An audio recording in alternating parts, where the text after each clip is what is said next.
Assalamualaikum students. Hoping you are fine. Today in this lecture we will continue the topic which we have studied in the last lecture, equilibrium of national income in three sector economy with lump sum tax model. तीन शूबी मईशत में कौमी आमदनी का मुतवाज़ा मयार जबकि tax यकमुश्त हों. In the last lecture we have studied only the one criteria to calculate the equilibrium level of national income, and it is the criteria where aggregate demand is equal to aggregate supply. And in this lecture we have derived a mathematical formula to calculate the equilibrium level of national income.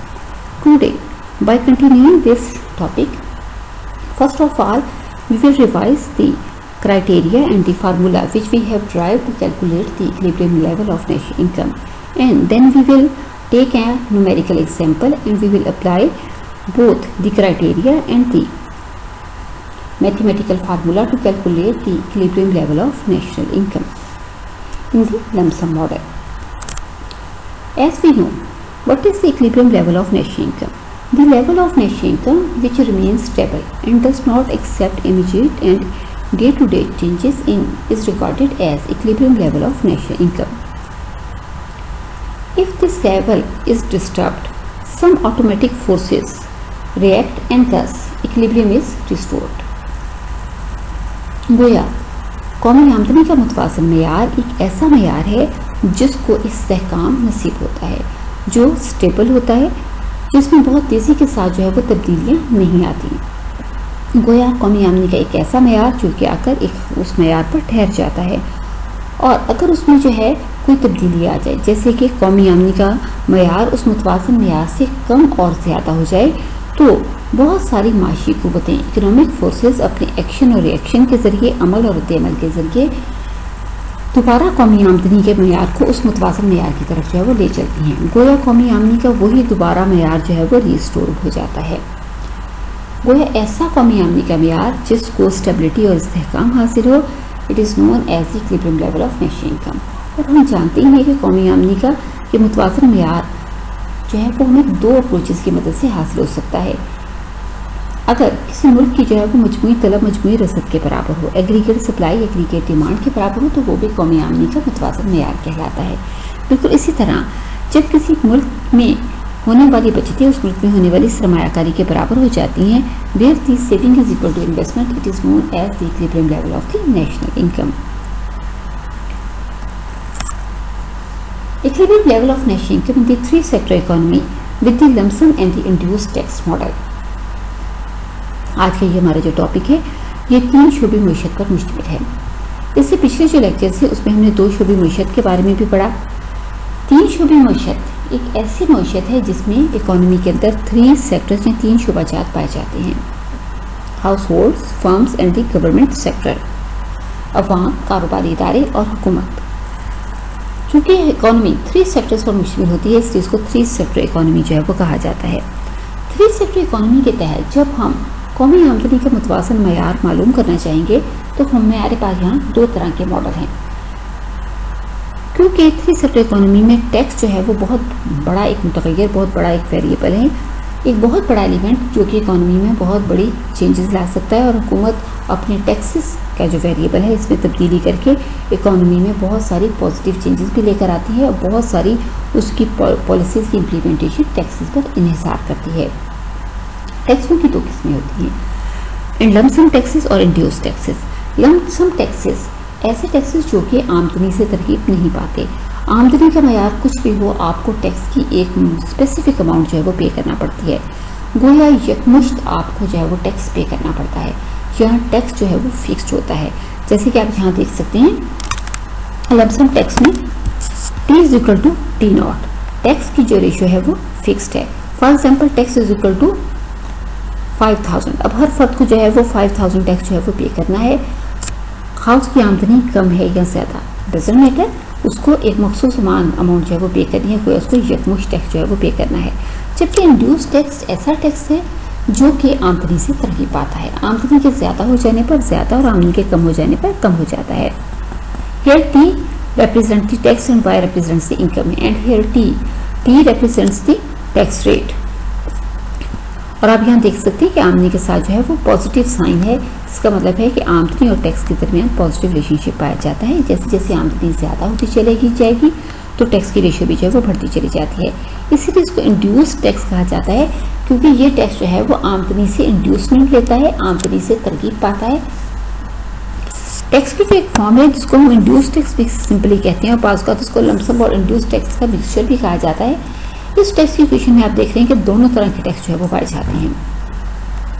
यह हमारे पास tax जो है वो fixed है, यहाँ tax जो है वो आमदनी से तरगीब पा रहा है, और ये जो टैक्स है इसके जो है वो दो कंपोनेंट्स हैं। पहला एक जो है इसका कंपोनेंट लमसम कंपोनेंट है और दूसरा जो है वो इंड्यूस्ड कंपोनेंट है। यानी यहाँ टैक्स यकमुश्त है और यहाँ जो है वो तरगीब याफ्ता है, आमदनी से तरगीब याफ्ता है। आमतौर पर किसी भी इकोनॉमी में टैक्स की ये जो है वो फॉर्म पाई जाती है। कोई टैक्स की एक जो है वो फिक्स्ड अमाउंट होती है जो कि तकरीबन सबको पे करना होती है, और जैसे जैसे आमदनी बढ़ती चली जाती है उसके साथ साथ जो है वो टैक्स की अमाउंट भी जो है वो बढ़ती चली जाती है। टैक्स की यहाँ ये जो रेशियो है आप देख रहे हैं ये फिक्स है, लेकिन बाज़ औक़ात ये फिक्स नहीं होती। बाज़ औक़ात हमारा टैक्स जो है वो प्रोग्रेसिव नेचर का होता है, जिसका मतलब है जैसे जैसे आमदनी बढ़ती चली जाएगी तो ये टैक्स रेट भी जो है वो बढ़ता चला जाता है। जैसे अगर हम यहाँ ज्यूम कर लें ये 0.5 है, जिसका मतलब है कि ये 5% टैक्स जो है वो हर एक को अपनी इनकम का जो है वो पे करना है। लेकिन बाज़ औक़ात जब टैक्स प्रोग्रेसिव नेचर का होता है तो उसमें टैक्स रेशियो भी बढ़ती चली जाती है। जैसे कि जो पुअर पीपल्स हैं यानी कि जिनकी इनकम जो है वो कम है उनको जो है वो 1% टैक्स पे करना है, उससे ज़्यादा इनकम वालों को जो है वो 2% पे करना है, और इस तरह ये रेशियो बढ़ते बढ़ते हो सकता 10% तक भी चली जाए। गोया टैक्स रेशियो भी जो है वो बदलती चली जाती है। ये जो है वो टैक्स की 3 फॉर्म्स हैं। इन 3 फॉर्म्स के अंदर जो है वो हम देखेंगे कि 3 सेक्टर इकोनॉमी में जो है वो किस तरह जो है वो कौमी आमदनी का मुतवाज़िन मेयार equilibrium level of national income जो है वो कैलकुलेट किया जा सकता है। आज के हम इस लेक्चर में हम लमसम जो मॉडल है जस्ट इस पर जो है वो कंसंट्रेट करेंगे। नेक्स्ट अगले लेक्चर में जो है वो हम इंड्यूस टैक्स और लमसम टैक्स दोनों को इंशाल्लाह जो है वो कवर करेंगे। 3 sector economy and lump sum taxes. जी बच्चों ये मैथमेटिकल फार्मूला पिछले लेक्चर में भी कर चुके हैं, लेकिन इसको दोबारा मैंने यहाँ आपके लिए इसलिए सेट किया है ताकि एक तो हमारी रिवीजन हो जाएगी और दूसरा ये है कि आगे हम इसी फार्मूला और इसी क्राइटेरिया को अप्लाई करने जा रहे हैं ऑन अ न्यूमेरिकल एग्जाम्पल। चुनाचे हम इसको दोबारा एक दफ़ा जो है वो देखते हैं ताकि हम उस न्यूमेरिकल एग्जाम्पल को अच्छी तरह जो है वो सॉल्व कर सकें। यहाँ हम लमसम टैक्स की मदद से जो है वो 3 सेक्टर इकोनॉमी में कौमी आमदनी का मुतवाज़िन मेयार मालूम करेंगे, और हम जो क्राइटेरिया यहाँ अप्लाई कर रहे हैं वो है aggregate demand is equal to aggregate supply. इसके अलावा हम इसी लेक्चर में हम अपना दूसरा क्राइटेरिया यानी saving is equal to investment के तहत भी देखेंगे कि कौमी आमदनी का मुतवाज़िन मेयार कैसे मालूम किया जा सकता है जबकि टैक्स जो है वो हमारे पास लमसम ही हो।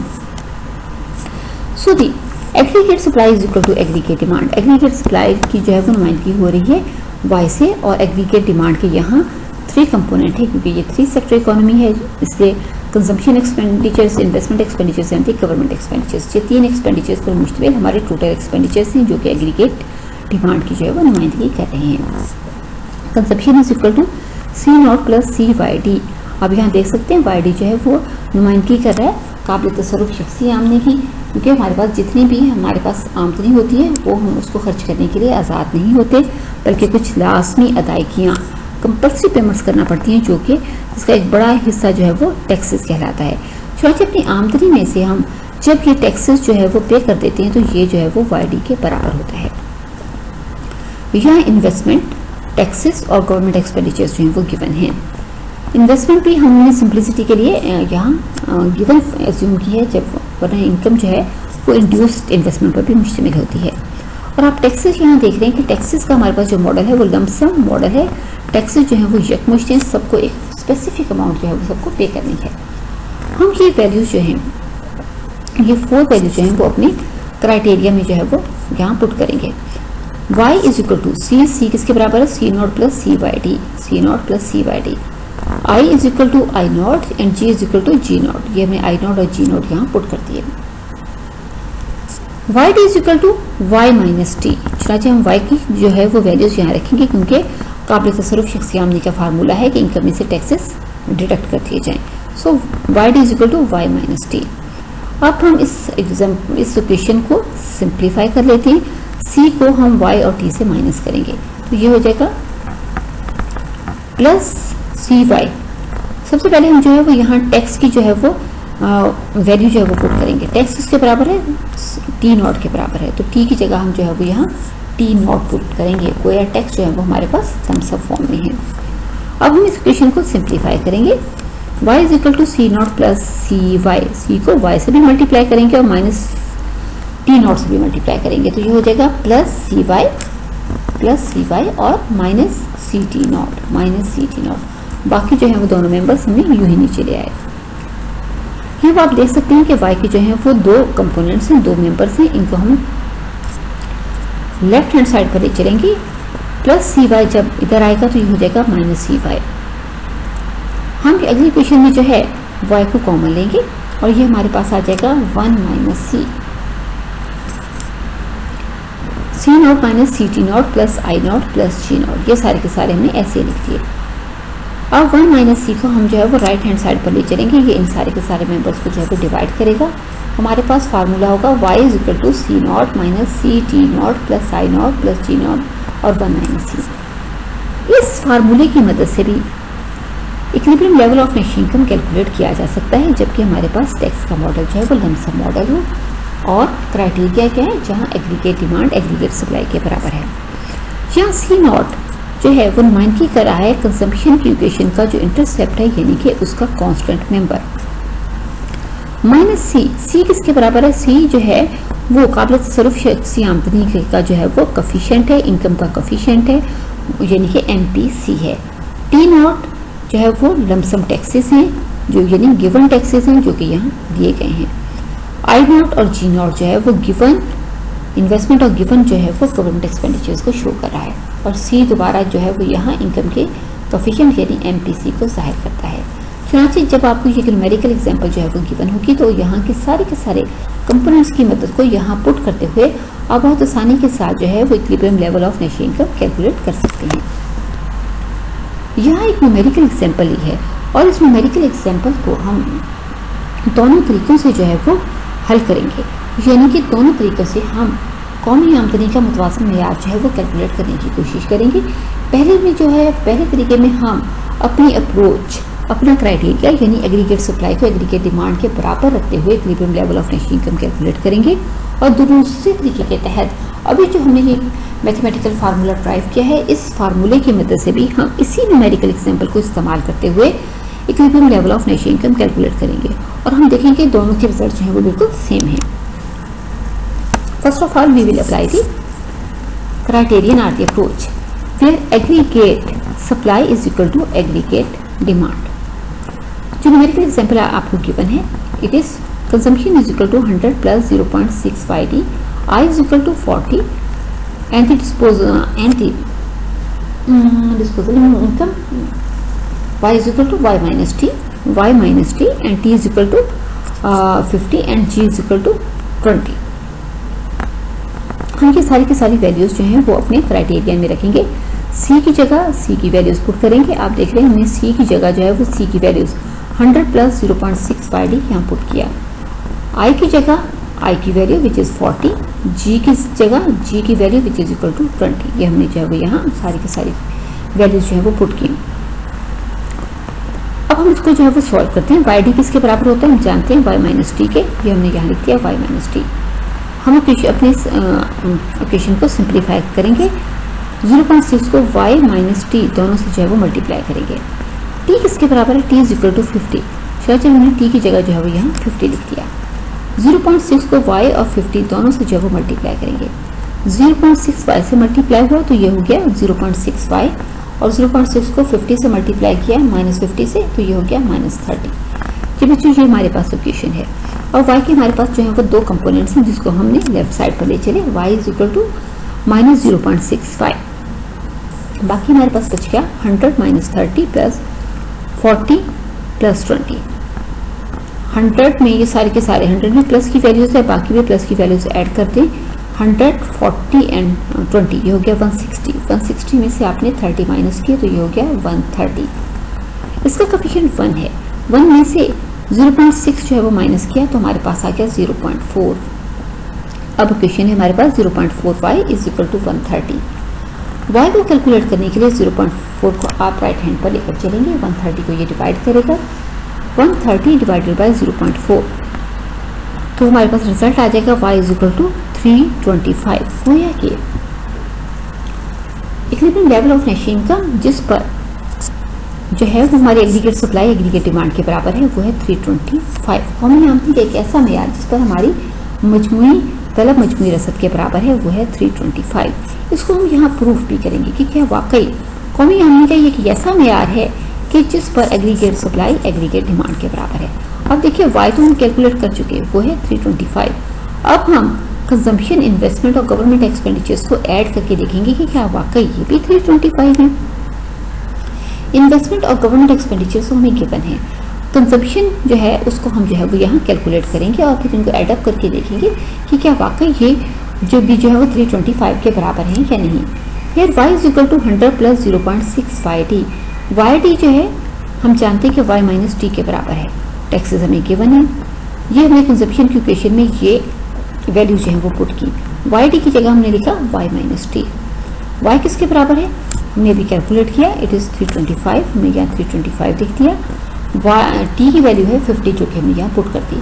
325 में से हमने 50 माइनस किए तो हमारे पास रिजल्ट आया 275। 275 को 0.6 से मल्टीप्लाई करेंगे, 0.6 को 275 से मल्टीप्लाई किया तो हमारे पास रिजल्ट है 165। Consumption is equal to 100 plus 165, 100 plus 165 is equal to 265। जी स्टूडेंट्स, अगर इनकम का मयार हो 325 तो उस पर जो है कंजम्पशन लेवल क्या है 265 है। अब हम इन सारी वैल्यूज़ को अपने क्राइटेरियन में पुट करेंगे। y is equal to C plus I plus G, y is equal to C plus I plus G. Consumption बराबर है 265 के, इन्वेस्टमेंट बराबर है 40 के, गवर्नमेंट एक्सपेंडिचर्स बराबर है 20 के। ये देखिए 40 प्लस 20, इन तीनों वैल्यूज़ को आप ऐड करेंगे तब भी आपका रिजल्ट होगा 325। गोया इससे ये बात साबित हो गई कि कौमी आमदनी का ये इक्विलिब्रियम लेवल जो कि हमने कैलकुलेट किया है y इज इक्वल टू 325, वाकई ये कौमी आमदनी का एक ऐसा लेवल है जिस पर हमारी एग्रीगेट सप्लाई एग्रीगेट डिमांड के बराबर है। एग्रीगेट सप्लाई विच इज 325 बराबर है एग्रीगेट डिमांड के जो कि 325 है। Both are equal, both are 325। अब इसी न्यूमेरिकल एग्जाम्पल को जिस तरह हमने इस क्राइटेरियन में पुट करके जो है वो equilibrium level of net income calculate किया था, अब इसी न्यूमेरिकल एग्जाम्पल को हम फार्मूला में पुट करेंगे और हम वहाँ देखेंगे तब भी हमारे पास equilibrium level of net income जो है वो 325 ही है। जी, ये हम यहाँ जो है वो हमने अपने मैथमेटिकल फार्मूला में जो है वो इस वैल्यूज़ को पुट करते हैं। ये वही मैथमेटिकल फार्मूला है जो कि हमने पिछली स्लाइड्स में जो है वो कैलकुलेट किया था। If you want to calculate the equilibrium level of the net income, the formula which can be applied, it is y is equal to c naught minus ct naught plus I naught plus g naught divided by 1 minus c। ये वही numerical example है जो कि पीछे हमारे पास थी। अब हम इन वैल्यूज को इस फार्मूला में जो है वो पुट करेंगे। सी नॉट किसके बराबर है, जैसे कि हमने पहले भी इसको डिस्कस किया कि कंजम्पशन का जो है वो कंजम्पशन का जो इंटरसेप्ट है यानी कंजम्पशन की जो वो कांस्टेंट वैल्यू है वो है 100। सो सी नॉट इज इक्वल टू 100 और सी किसके बराबर है, सी से मुराद है y का जो है y का कोफिशिएंट यानी 0.6 MPC भी कहलाता है। आई नॉट और जी नॉट आप जानते हैं, फिर आज हम वैल्यूज को यहाँ पुट करेंगे। C nought is equal to 100 and minus C is equal to 0.6। T nought किसके बराबर है, 50 के बराबर है। I nought is equal to 40 and G nought is equal to 20 and divided by 1 minus C is equal to 0.6। इस फार्मूले में जो है हमने ये सारी की सारी न्यूमेरिकल वैल्यूज जो है वो यहाँ पुट कर दी हैं। अब हम इसको सॉल्व कर लेंगे। 100 0.6 को 50 से मल्टीप्लाई किया तो ये आ गया 30, फिर ये 40 और 20। इसी तरह हम 100 40 और 20 इसको हमने एडअप किया तो रिजल्ट आ गया 160। इसमें से हम 30 जो है वो माइनस कर देंगे और हम इसको 1 में से 0.6 को माइनस करेंगे तो रिजल्ट हमारे पास आ जाएगा 0.4। 130 को 0.4 पर डिवाइड किया तो हमारे पास equilibrium level of national income कितना है, 325 है। अब आप देख रहे हैं कि हमने एक क्राइटेरियन भी अप्लाई करके देखा, यानी एग्रीगेट सप्लाई को एग्रीगेट डिमांड के बराबर रख के देखा। वहाँ भी इस न्यूमेरिकल एग्जाम्पल, इस जो है वो कौमी आमदनी का जो इक्विलिब्रियम कौमी आमदनी का जो मॉडल आपको दिया गया है, इसकी मदद से जो हमने कौमी आमदनी का मुतवाज़न मयार कैलकुलेट किया है वो वहाँ भी 325 था, और इसी जो है वो कौमी आमदनी के मॉडल की को हमने जब इस फार्मूला में पुट किया तब भी हमारा कौमी आमदनी का मुतवाज़न मयार जो है वो बिल्कुल वही है, y = 325। अगला प्रोसीजर जो है वो बिल्कुल सेम है, वही जैसे कि हमने पीछे भी किया।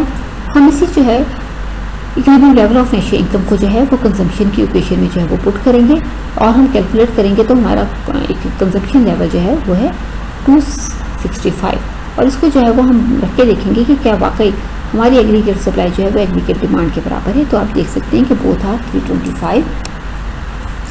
गोया ये एक ऐसा एक equilibrium level of national income है जिस पर आपकी एग्रीगेट डिमांड जो है वो एग्रीगेट सप्लाई के बराबर है।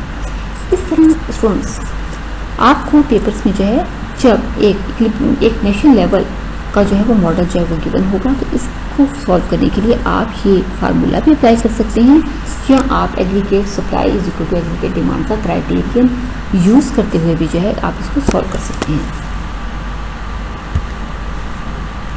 ये हम three sector economy with the model of the lump sum taxes, how we can calculate the equilibrium level of national income by using the approach or the criterion of saving is equal to investment।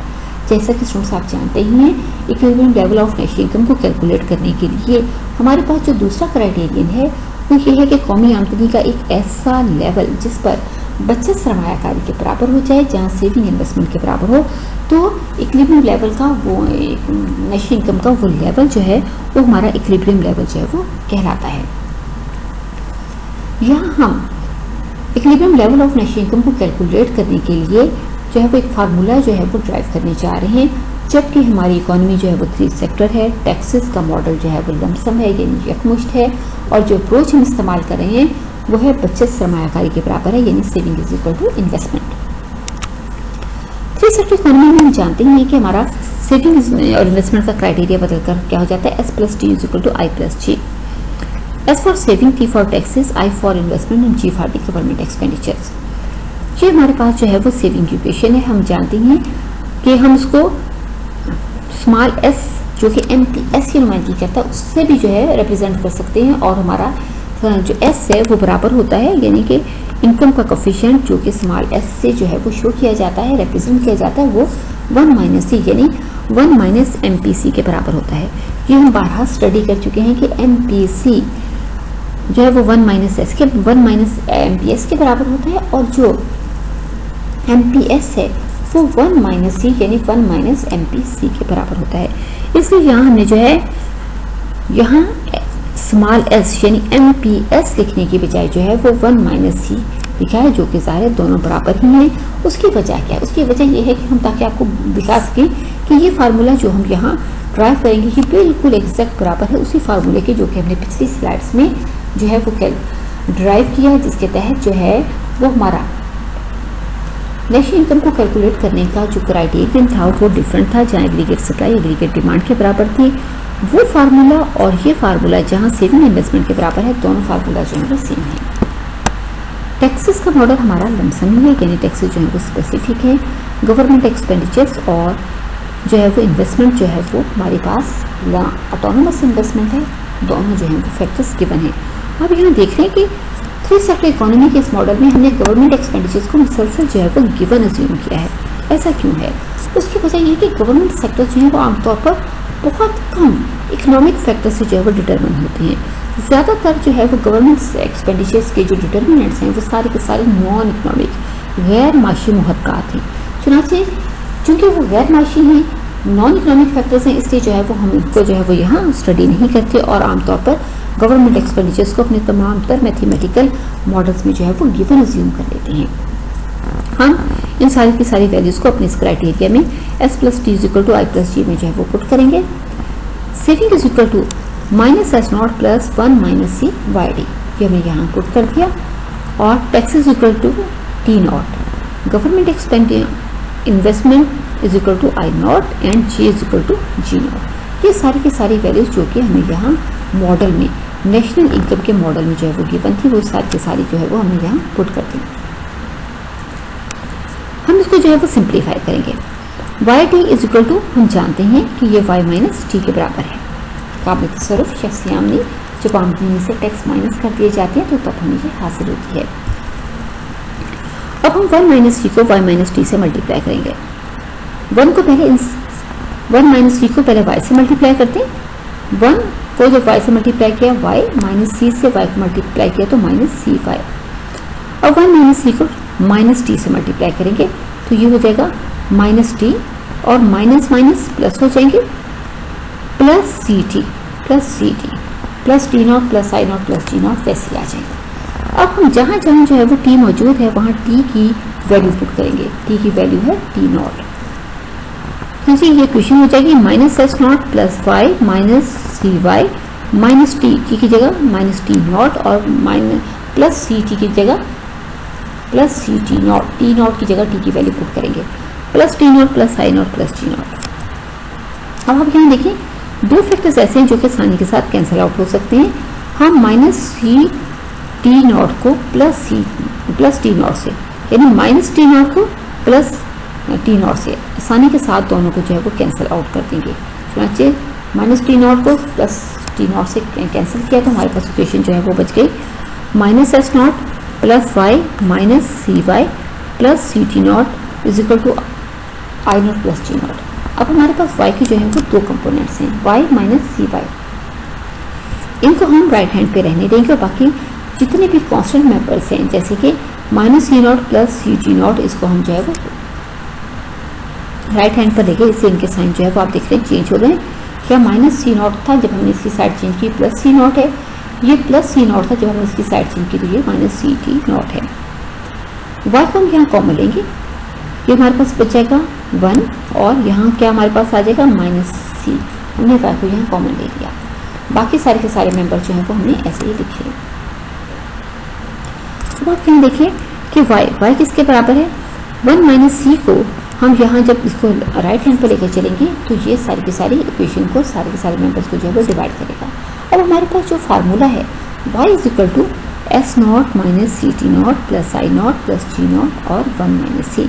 वही अगर आपको saving का model given हो तो आप ये वाला model given हो तो इसकी मदद से आप ये फार्मूला भी जो है वो अप्लाई कर सकते हैं।